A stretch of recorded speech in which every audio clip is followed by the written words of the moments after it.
Let's move on to our top story now. Today has been described as a dark day for drivers as Sadiq Khan's controversial Ulez extension comes into effect, forcing thousands to pay £12.50 every day to drive into and around London.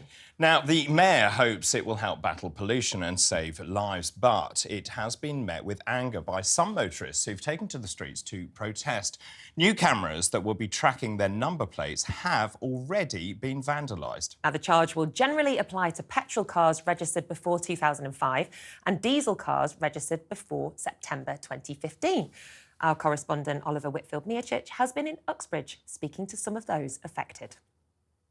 David, we've been out and about in Uxbridge all day, speaking to people from all walks of life and asking them about what they think about this expansion of the Ultra Low Emission Zone. And the vast majority that we've spoken to are vehemently against it. There are some who say that it doesn't affect them and so they're not bothered. But the people that we've spoken to here say that they simply cannot afford a £12.50 charge per day to bring in a vehicle that is older, more polluting inside this zone, especially at a time that there is this cost of living crisis. They say they also then can't afford to upgrade their vehicles because they simply don't have the money, and nor do they have the money to take part in the Scrappage scheme, which they say doesn't give enough cash to them, that £2,000 incentive to get rid of their old cars, because the price of new vehicles at the moment is at pretty much an all-time high. Take a listen to what some of those people had to say to us. My mate's mum, she's got to get rid of her car, £2,000 scrappage scheme. What is she going to buy with £2,000? You can't buy a car that's compliable with the £2,000, so it's going to put people in debt. I've got an old boy who lives up the road from me, he's getting a new car, but he's not ready. He can't go shopping now, because if he does go shopping, it's cost him another £12.50 just to go to the supermarket. We struggle even worse, and little businesses around here and that, well, we all know that people just can't afford it. And it's always the people at the bottom that are going to struggle. It's hard, it is, yeah. I mean, that's it, it's getting harder. It's getting harder on the people, working class people that struggle every day. You're wrong, Mr. Khan, and you've made a big mistake, I think. I think a lot of people are very, very angry about this. We just feel like we're being penalised more and more. The opposition to Ulez has been so strong that a group of vandals, the so-called Blade Runners, have been targeting more than 200 of these really expensive cameras over the past few weeks. They've either been snipping their wires, removing them completely from the metal poles that they're attached to, and destroying them. In the past 24 hours alone, there's been 14 further Ulez cameras which have been damaged. But it's not just that group which is causing problems for TfL and the Mayor of London. Right behind me should be an operating Ulez camera, but as you can probably see, somebody has draped a white fabric bag over the top of it so that it cannot record the licence plates that are going by. The Mayor of London remains steadfast. He says that he's doing this to make sure that people can breathe clean air, and that by expanding it further, it means 5 million more people will not have to suffer from higher levels of pollution. However, the Transport Secretary Mark Harper told TalkTV earlier today that the benefits of widening this scheme out will only be negligible, and he says that this is the latest salvo in Labour's war on motorists. Joining us now is Alan Miller from the Stop Ulez Coalition, also Oli Lord from the Clean Cities campaign.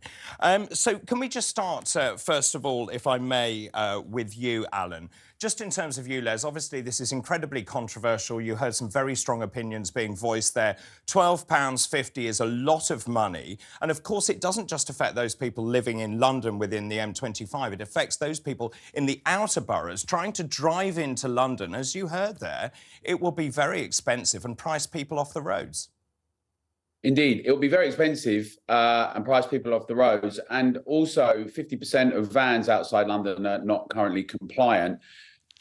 It's also, I mean, we have to just break this down a little bit. The claims that are being made about health don't stack up. In fact, Imperial College actually did a study on the group that is privately financed by was actually publicly financed, by the Mayor's office to £800,000 and said that this impact will be negligible. They were then asked, it was not peer reviewed, they were then asked not to tone down their response because it wouldn't look good on the Mayor's office. And Sheila Rodriguez has also got involved in trying to obfuscate what was coming out of Queen Mary's University report. So here we have a situation where we're being told the science depends on it, the environment depends on it, but actually the reports that we've seen, as well as TfL's own report, shows that it would only be negligible. And so at the same time, we've got this situation where it's very abundant to most people now that this is about money. There's a shortfall with TfL, £500 million. Sadiq Khan, the mayor, needs to fill it, wants to fill it. Rather than being honest, he keeps drilling down on this claim. It's not democratic because the consultation, the vast majority of people said they did not want it. He's now saying, well, it wasn't a referendum. That's just tough. The cameras were bought in advance of the consultation. It's very contemptuous of the public. And in a cost of living crisis, the whole idea that you then charge the most vulnerable, the working community, small businesses, just after we've come out of lockdowns, is actually an assault on all of us, not to mention ongoing surveillance. So all of these things together are a real problem. So even though it's come through today, as well as the footage you've shown, people are going to be challenging it more politically ongoing. And it is linked to some of the other road closures, bollards and surveillance cameras with low traffic neighbourhoods. This is something that Londoners and visitors to London and people across the country are now getting far more animated about it. And as they get more fines, we'll see, like we did in Birmingham with the Clean Air Zone, tens of thousands of people not able to pay it, refusing to pay it, being appealed and being upheld their appeals. The big question is this: everyone would agree that we should have clean air. But in the last 40 years, our air's become so much cleaner. And our metrics are actually excellent in comparison, London and the UK, with Europe and internationally. The question is, what are the costs and the benefits for this kind of policy? And the public needs to get heard. And this is going to continue. This is going to rage on. It is. Alan, let me just jump in and bring Oli in here, because I think Alan made some very good points here. It's dubious science. I think many people are saying the same. It was published in The Lancet originally. He also mentioned Shirley Rodriguez there, the deputy mayor, changing the science to support the mayor's rhetoric on this. And obviously the mayor not backing down. Now, Oli, you're in favour of Ulez. Why? I'm not prepared to accept that it's dubious that London has an air pollution problem. 3%. Not just London or cities around the UK. The latest studies show it will be 3% reduction in pollution. But that study was carried out too soon after the introduction of Ulez. So it was. Sorry, just to interject and join in this conversation. I just don't believe the science, Oli. So I think the study you were talking about, the one that was done by the engineering department, looked at the levels of air quality about 5 days before the Ulez expansion happened, the last one up to the North-South Circle, and about 5 days after.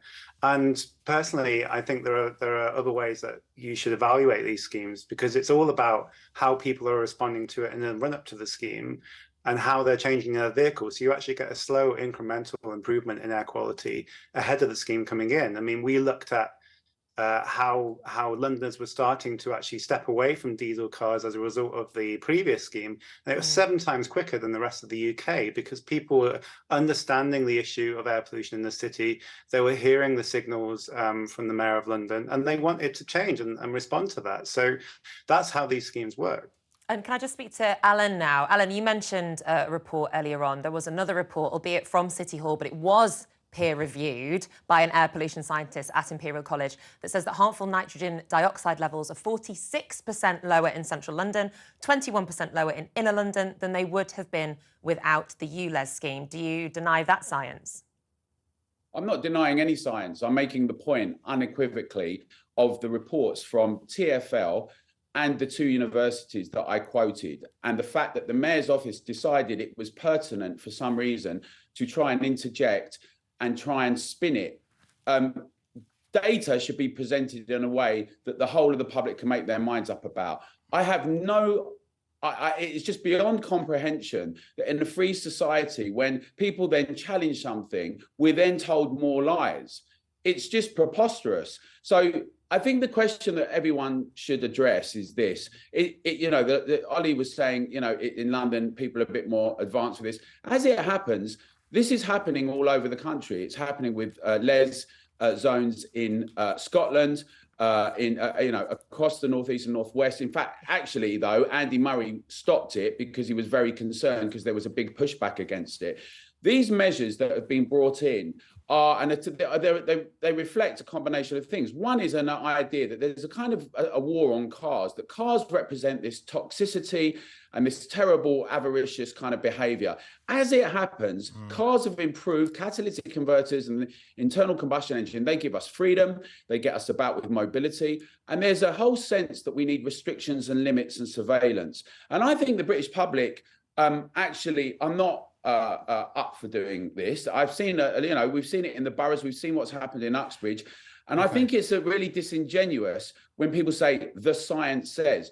What happens is there are different reports and the data comes out, and I'm just astonished that basically, after having become clear with freedom of information reports, that the mayor's office has tried to change some of these things. Alan? There's not more uproar. I mean, frankly, let's be honest, if it was different politicians doing it, I'm sure quite rightly people would be weighing in. Yeah. So it is astounding to me. And I just think it's contemptuous then to drill down again and then say, well, I've listened to the public after he's ignored the majority of the public saying they do not want it. Alan, I'm just going to bring Oli in here now. The government have refused to offer any funding towards Sadiq Khan's £160 million car scrappage scheme. You can get up to £2,000 for an individual, £27,000 for charities, £21,000 for small businesses. Should the government have contributed to that fund? Certainly, and I think the government should be contributing to help the people in the home counties as well, who are getting impacted by the ultra low emission zone coming in. And the reason we have these schemes that we were just hearing about elsewhere in the country and elsewhere in Europe as well, but here in the UK is because successive governments have failed to deal with the air pollution problem we have. And if you think back to diesel, for example, the push towards diesel, the fact that a lot of people were encouraged to buy these vehicles. 10 years ago, we learned from the World Health Organization that it was carcinogenic. And then we had the Volkswagen scandal in 2015. And the US government got billions of dollars from industry to help marginalised communities, low-income communities. But hang on a minute, isn't that the point? Isn't that the point? People in good faith bought diesel cars in 2015 thinking they were clean and green, and now they're being penalised.